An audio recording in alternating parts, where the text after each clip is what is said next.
नमस्कार, मेरे देश की धरती के इस अंक में आप सभी का स्वागत है। दोस्तों, मैं हूं लाल चंद्र सिंह। हर बार की तरह कार्यक्रम के इस अंक में भी हम लेकर आए हैं कुछ ऐसी खबरें जिनका नाता हमारी और आपकी जिंदगी से है। तो आइए दोस्तों, कार्यक्रम की शुरुआत करते हैं और आज बात करते हैं सबसे पहले स्वच्छता मिशन की। दोस्तों, बिहार की पवित्र नगरी गया की बात करेंगे। यहाँ दो गया एक साथ बसता है, एक स्वच्छ और साफ सुथरा बोध गया और दूसरी तरफ कूड़ों से पटा हुआ गया शहर। गया अंतर्राष्ट्रीय पर्यटक स्थल है। हर साल हजारों श्रद्धालु अपने पुरखों की आत्मा की शांति के लिए पिंडदान करने के लिए यहाँ आते हैं। लेकिन शहर की स्वच्छता की बात करें तो सड़कों के किनारे कूड़ों का अंबार और जानवरों की चहलकदमी इस शहर की पहचान सी बन गई है। नाम के लिए नगर निगम का कार्यालय है, लेकिन सब कुछ सरकार और प्रशासन के भरोसे छोड़ा नहीं जा सकता। यहाँ के लोग भी लगता है कि सफाई से अनजान हैं, तभी तो यहाँ लोग जहाँ चाहें वहीं कूड़ों का अंबार लगा देते हैं। आइए देखते हैं स्वच्छता के बारे में ये हमारी रिपोर्ट। देश के प्रधानमंत्री नरेंद्र मोदी स्वच्छता को लेकर देश में आंदोलन चला रहे हैं। इस अभियान को सफल बनाने के लिए देश का हर नागरिक अपने हाथ में झाड़ू उठा चुका है। अपने देश को सुंदर और स्वस्थ बनाने के अभियान में जुट चुका है। क्या मंत्री, क्या अफसर, सभी इस अभियान को सफल बनाने के लिए सड़कों पर उतर चुके हैं। 2 अक्टूबर महात्मा गांधी के जन्म दिवस से इस अभियान की शुरुआत हुई। मैं शपथ लेता हूं कि मैं स्वयं स्वच्छता के प्रति, जिसमें प्रधानमंत्री नरेंद्र मोदी ने देश के नागरिकों को शपथ दिलाई, समाज और देश से गंदगी समय को दूंगा। दूर भगाओ। अगर हम सब मिलकर के इसको एक जन आंदोलन बनाएंगे तो मैं नहीं मानता हूं कि दुनिया के साफ सुथरे शहरों में, देशों में हमारा नाम नहीं होगा। हम भी उस जगह को बना सकते हैं। हम सब मिलकर एक प्रेरणा का वातावरण बनाएं। किसने किया, किसने नहीं किया, कौन जिम्मेवार, कौन गुनहगार, इसमें इस बात को हम न घसीटे। मैंने पहले ही कहा, ये राजनीति से परे है, ये सिर्फ राष्ट्रभक्ति की प्रेरणा से किया हुआ काम है और हमने सिर्फ राष्ट्रभक्ति से प्रेरणा से ही करना है, राजनीति से प्रेरित होकर के नहीं करना है।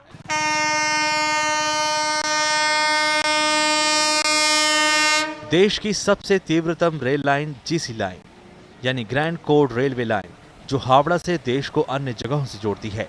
इसी रेलवे लाइन पर स्थित है महत्वपूर्ण रेलवे स्टेशन गया जंक्शन। गया, जिसका इतिहास पौराणिक है, महात्मा बुद्ध की ज्ञान स्थली के रूप में स्थापित हो या हिंदू मान्यताओं के अनुसार अपने पूर्वजों की आत्मा की शांति के लिए पिंडदान करने के लिए, इस जगह की अपनी अहमियत है। पर्यटकों के लिए गया एक महत्वपूर्ण स्थान है। महत्वपूर्ण होते हुए भी गया सुविधाओं से महरूम है। गंदगी गया की पहचान बन गई है। एक तरफ रेल पटरियों पर सरपट भागती रेलगाड़ियां, वहीं रेल पटरियों के किनारे फैला कूड़ों का अंबार। कायदे कानून से ऊपर मानने वाले ये लोग जो रेलवे फाटक के बंद होने के बाद भी अपनी जान जोखिम में डालकर पटरियों को पार करते यहां दिख जाएंगे। जहां तक स्वच्छता की बात करें तो लगता है यहां के लोग सफाई से अनजान हैं। जहां चाहा वहीं कूड़े का अंबार लगा दिया। अगर गंदगी से निजात पानी है तो देश के हर नागरिकों को सोच में बदलाव लाना होगा, तब जाकर इस समस्या से निजात पाई जा सकती है। ये सबकी जिम्मेदारी बनती है। साफ सफाई रहना चाहिए, अपने गांव को साफ सफाई रखना चाहिए, अपने घर द्वार को साफ सफाई रखना चाहिए, अपना अगल बगल की साफ सफाई रखनी चाहिए। यह है गया शहर। यहाँ के लोग यातायात के नियमों को नहीं जानते। जहाँ चाहा गाड़ियां खड़ी कर दी। सड़कों के किनारे अवैध पार्किंग का नजारा देख सकते हैं आप। अवैध दुकानें सड़कों पर दिखाई दे रही हैं। इन दुकानों से निकले कूड़ों को जहां चाहा वहीं फेंक दिया। यह मुख्य सड़क न होकर सकरी गली हो गई है, जहां जनप्रतिनिधि को इन सब से कोई लेना देना नहीं। इन्हें तो बस आधारभूत समस्या को लेकर रोना रोना है। फंड की भी कमी है, जैसे कि है क्या ना कि लेबर का कमी है, लेबर का पेमेंट होता नहीं है, टाइम पे होता नहीं है, तो प्राइवेट लेबर रख के लोग कर रहे हैं, फिर भी जितना लेबर चाहिए एक वार्ड में उस हिसाब से लेबर बहुत कम है। मूलभूत सुविधाओं की बात की जाए तो इस शहर की सबसे बड़ी समस्या पानी की समस्या है। पठारी क्षेत्र होने के कारण यह समस्या जस के तस बनी हुई है। सड़कों की हालत भी दयनीय है। शहर गली मोहल्ले को साफ सुथरा रखने के लिए आम लोगों की मानसिकता को बदलना जरूरी है। इन्हें लोक लज्जा से कोई मतलब नहीं, जहां मन किया वहीं बैठ गए। आखिर इन लोगों की मानसिकता को कैसे बदला जाए? स्थानीय नागरिक होने के कारण गया जैसे पवित्र नगरी के बारे में खुद सोचना चाहिए, समझना चाहिए। हमारा शहर साफ सुथरा रहेगा तभी यहाँ पर्यटक आकर्षित होंगे। इधर जो आदमी है वो आदमी का शिक्षित नहीं, वो बहुत बेकार है, एजुकेशन बहुत कम है, इसलिए बहुत कचरा इधर उधर जमा किया, बहुत गंदा लगता है। और फल्गु इतना पवित्र एक स्थान है लेकिन इसको मालूम नहीं होता नहीं। बाहर से आने वाले पर्यटक भी यहाँ की सफाई व्यवस्था से खिन्न हैं। यहाँ के बारे में बाहरी लोगों की सोच कुछ है, लेकिन यहाँ की हकीकत कुछ और है। तब तो लगा था कि ये बहुत फेमस जगह है या यहाँ मैंने बहुत परिचन्न होगा, मैंने मतलब एक अलग सोचा था और एक अलग देख रही हूँ। गया शहर स्थित है फल्गु नदी के किनारे। पिंडदान करने के लिए लोग इसी नदी के तट पर पूजा अर्चना करते हैं। गंदगी के अंबार को देखकर आने वाले आगंतुकों की क्या सोच होगी? कभी यहाँ के लोगों ने इसके बारे में नहीं सोचा। नदी है पर पानी नहीं है। आखिर क्या कारण है कि यह नदी पानी के लिए मोहताज है? इस नदी को मान मर्दन करने में स्थानीय लोगों ने कोई कोर कसर नहीं छोड़ी। शहर की गंदगी हो या मूर्ति विसर्जन, लोग इसी नदी का प्रयोग करते हैं। यह फल्गु नदी बस नाम की ही रह गई है। कमेटी बनाकर और 2 लेबर परमानेंट यहाँ नियुक्त कर नगर निगम से, तब इसकी व्यवस्था हो सकता है। सामाजिक कार्यों से जुड़े लोग भी लोगों के क्रियाकलापों से खासे आहत हैं। इसे देश की संस्कृति और धर्म के खिलाफ मानते हैं। इतना महत्वपूर्ण जगह है जहाँ देवता का निवास है, देवघाट बोला जाता है। मंदिर से लेकर के पूरे विश्व के यात्री यहाँ आते हैं, लेकिन फिर भी यहाँ पर बगल में, यहाँ पर ठीक रोड के बगल में ही पेशाब किया जाता है। मूर्ति लगा दिया गया, प्रशासन ने लगा दिया, फिर भी यहाँ पर पेशाब लोग करते हैं। ये बड़े ही शर्म की बात है। यहाँ नगर निगम भी है। इमारतें पिछले कई दशकों से शहर की शोभा बढ़ा रही हैं, लेकिन कार्य प्रणाली के नाम पर सफाई को धोखा पहुंचा रही हैं। नगर निगम में हमेशा ताले लटके रहते हैं, कोई देखने वाला नहीं। सफाई से जुड़े इन कर्मचारियों का अपना अलग रोना है। इस ऐतिहासिक और पौराणिक शहर को देखने वाला कोई नहीं। नगर निगम सुस्त है तो सरकार मानो सोई है, और यहाँ के निवासी इसी कूड़े के अंबारों के बीच रहने को विवश हैं। न ही कोई देखने वाला और न ही कोई सुनने वाला। दोस्तों, गया शहर से ही मात्र 16 किलोमीटर की दूरी पर स्थित है बोध गया, बौद्ध श्रद्धालुओं का पवित्र स्थल। देश विदेश से आने वाले श्रद्धालुओं का प्रतिदिन यहाँ पर तांता लगा रहता है, लेकिन स्वच्छता यहाँ देखने लायक है। गंदगी नाम मात्र की, और अगर है भी तो सफाई कर्मचारी सफाई करने के लिए मुस्तैद। सड़कों पर गंदगी का तो नामो निशान नहीं। आइए देखते हैं यहाँ की स्वच्छता की रिपोर्ट।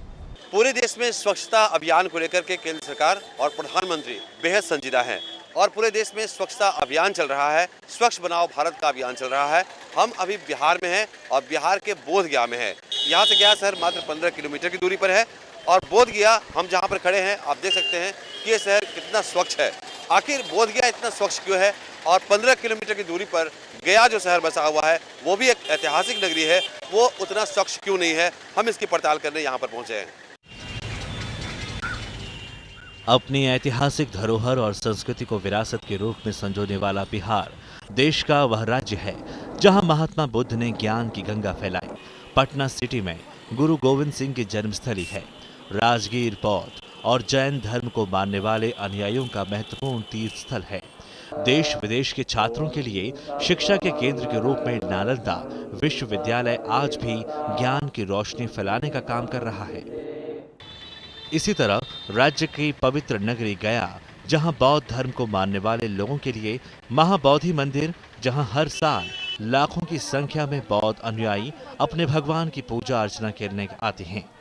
वहीं हिंदू धर्म को मानने वाले भी अपने पुरखों की आत्मा की शांति के लिए हर साल पिंडदान करने के लिए आते हैं। जहां तक हम पवित्र नगरी गया की बात करें तो साफ सफाई और स्वच्छता के अलग अलग पैमाने हैं। अगर बौद्ध पर्यटक स्थली बौद्ध गया की बात करें तो यहाँ महाबोधि मंदिर स्थित है। यहाँ की स्वच्छता अलग कहानी बयां करता है।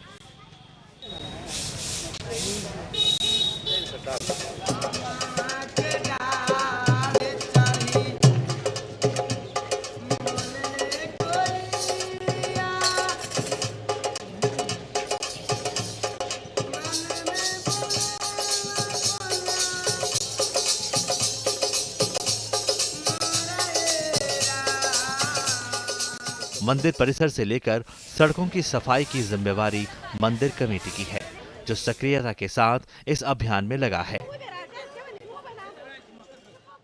यहाँ पर साफ सफाई के संबंध में महाबोधि मंदिर, पेडेस्टल, पार्किंग, कालचक्र मैदान, ये सब हम लोग के जो जिम्मे है। इससे परे भी हम लोग जहाँ तक बन रहा है 2 पालियों में लेबर लगा के हर जगह पर साफ सफाई करवा रहे हैं, जिससे बोधगया का साफ सफाई जो विदेशों से जो लोग आते हैं तो वो लोग भी इसको देख करके प्रसन्न हों, प्रभावित हों। मंदिर परिसर को छोड़ दिया जाए तो स्थिति बिल्कुल उलट है, वहीं गंदगी का अंबार है। कहने के लिए तो अधिकारी सफाई का दावा करते हैं, लेकिन सारा ठीकरा आम लोगों पर थोप देते हैं। इसी एरिया में ट्रेडिशनली सब्जी मंडी है, ट्रेडिशनली फल विक्रेता लोग हैं, और वो लोग गंदगी को एक जगह रखने जितना भी हम लोग उनको समझाएं बताएं, पर वो गंदगी को फैला ही देते हैं, जिससे हम लोग के ऊपर समस्या आती है। आधारभूत संरचना का रोना और आम लोगों का सहयोग न मिलने की दुहाई देने वाले नगर पंचायत के अधिकारी सारा ठीकरा आम लोगों के ऊपर थोप रहे हैं। जब कैमरे के सामने गंदगी का अंबार दिखाई दिया तो लोगों को जागरूक करने का फरमान जारी कर दिया। हमारा इंफ्रास्ट्रक्चर उतना स्ट्रांग नहीं है जिससे कि हम लोग उस समस्या को तुरंत हल कर दें, और लोगों को जागरूक करना बहुत बड़ी समस्या है। विदेशी पर्यटकों का तांता लगा रहता है, लेकिन इन लोगों का भी वही रोना है, सफाई और स्वच्छता की कमी। I think every person must take the baggage and the rest plastic and must put it in a basket and take it away. I don't think it's good to take a bottle of plastic and do it anywhere. You must collect it. इस मंदिर परिसर में सफाई कार्य में सक्रिय सफाई कर्मी आम लोगों के व्यवहार से काफी मर्माहत है। सफाई के प्रति आम लोगों का व्यवहार भी नकारात्मक है। जहां चाहा वहीं गंदगी फैला दी, जिससे सफाई कर्मियों को काफी परेशानियों का सामना करना पड़ता है। सब हम लोग करते हैं यहाँ पर के जो डस्टबिन में जो डालना चाहिए सामान उन लोग तो डालता नहीं है, बाहर ही फेंक देता है। उसको कृपा कीजिए डस्टबिन में डालिए। गंदा तो बहुत करते हैं, मगर डस्टबिन ही है ना, पास न दिख नहीं रहता, मगर उसने नहीं डालता है। इसको लिए तो हम लोग ज़्यादा परेशान होते हैं, मगर बात भी कह देते हैं कि डस्टबिन में डाला करो। आम लोगों को भी सोचना चाहिए कि इस पर्यटक स्थल के कारण ही कितने घरों में रोजी रोटी चलती है। अगर स्वच्छता और सफाई रहेगी तो पर्यटकों का आना जाना लगा रहेगा, जिससे देश विदेश में इस जगह की महत्ता बढ़ेगी। दोस्तों, अब बारी आ गई है आपसे विदा लेने की। जी हाँ दोस्तों, कार्यक्रम के इस अंक में इतना ही, लेकिन स्वच्छता पर केंद्रित कार्यक्रम का ये अंक आपको लगा कैसा, हमें ज़रूर बताइएगा, क्योंकि आपकी प्रतिक्रिया और सुझावों का तो हमें ख़ास तौर पर इंतज़ार रहता है। कार्यक्रम से जुड़े सुझाव आप हमें इस पते पर भेज सकते हैं। हमारा पता है मेरे देश की धरती, कमरा नंबर 226, DD न्यूज़, दूरदर्शन भवन, टावर B, मंडी हाउस, कोपरनिकस मार्ग, नई दिल्ली 110001। आप हमें टेलीफोन भी कर सकते हैं। हमारा टेलीफोन नंबर है 011-2338-6947। और अगर आप कंप्यूटर और इंटरनेट का इस्तेमाल करते हैं तो आप हमें ईमेल भी कर सकते हैं। हमारा ईमेल का पता है मेरे देश की धरती @dd.nic.in।